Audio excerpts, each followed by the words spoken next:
Hello everybody, welcome back. Bam Deadstroke here with a new series that I sort of started last week without really having this idea in mind. Pretty much what I will be doing is I will be talking about some of my favorite cards from the Hour of Devastation spoiler season up until its release, and then after its release I will be talking about how some of the new cards are doing in Standard, Commander, and any Eternal formats, if any of the new cards make it into any of the decks. But it'll mostly be just about kind of spotlighting the card, and I'll just kind of spend like 5 minutes or so talking about it and where I think it could see play. So last week I talked about my favorite card, the Scarab God.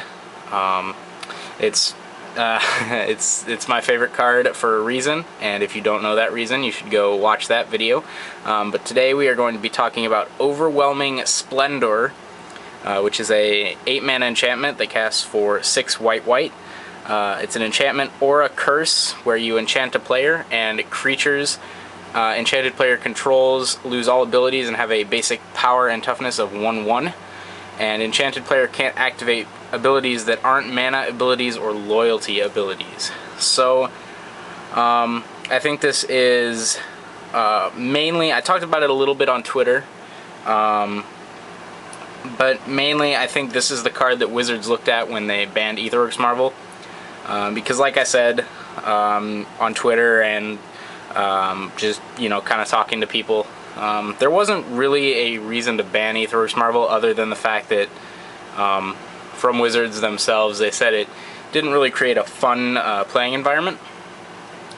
And if you added Overwhelming Splendor to a possible like Bant Aetherworks, which is, you know, sort of deck, or even something like a Naya, maybe, you know, one of those 2 or 3 color Aetherworks Marvel decks,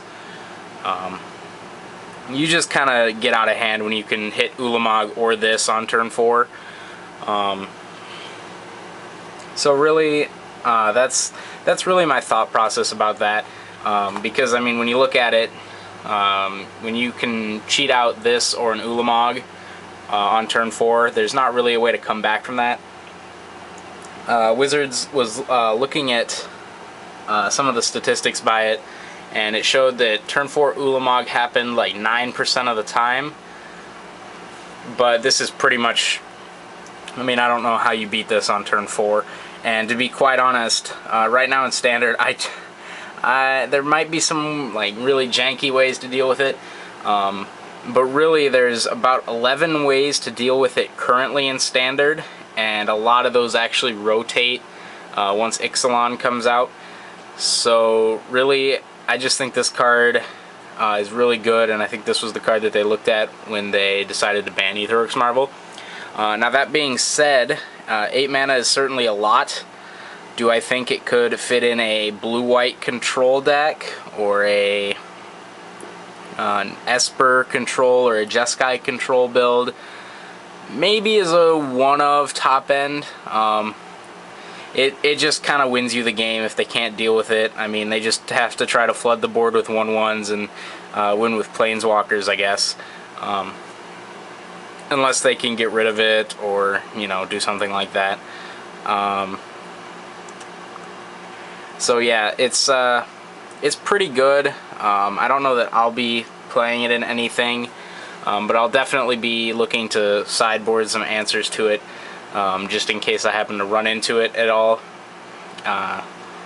So yeah, it's just, I really think this was the card that they looked at when banning Aetherworks Marvel, just because you add this to Ulamog, and then you've got 2 essential game-winning options on turn 4 that really the opponent can't come back from at that point in the game, other than like cast out, really.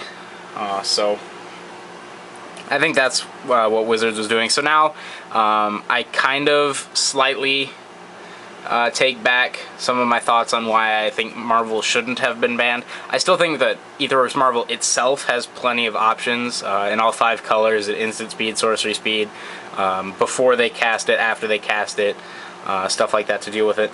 But I mean, this is just, this hitting this or Ulamog, I mean, then you give them just another card that they can hit to essentially win the game on turn 4 if they get the Marvel to stick and have enough energy. So I think that's really what Wizards is going for. The only other format I really see this seeing play in is Commander, where I think it will see a lot more play than it will in Standard. I think a lot of white decks, either like, you know, I don't really play a lot of Commander, but anything that's, you know, a late game white Commander or a late game white-green Commander, you know, anything that's really white that's trying to stall the game out, win with, you know, big creatures, win with flooding the board, win with, you know, something like that. Just forcing all of your opponent's creatures to be 1/1s is really tough to beat if you're the opponent. So I think this could see a lot more play in Standard, or excuse me, in Commander as opposed to Standard. But we'll just have to see. I'll provide updates, like I said, for the cards that I cover and talk about now once the set releases. So be sure to check back after the set comes out to watch those videos. I think that pretty much covers it. There's not really too much else to say about it. Just a bomb if you get it out and if your opponents can't deal with it. So if you're playing white and you need a top-end card, I would suggest using this. It's really good. Just opponents can't deal with it super easily. So that is going to do it for this video. If you liked the video, be sure to click the like button down below. If you're new to the channel, go subscribe. Like I said, I'll be doing maybe 2, maybe 3 of these a week, just kind of depending on how the set turns out and depending on how many cards that really catch my eye. And then I'll be covering those after the set releases. So be sure to check back to those by clicking the bell icon next to the subscription button, and I will see you guys next time.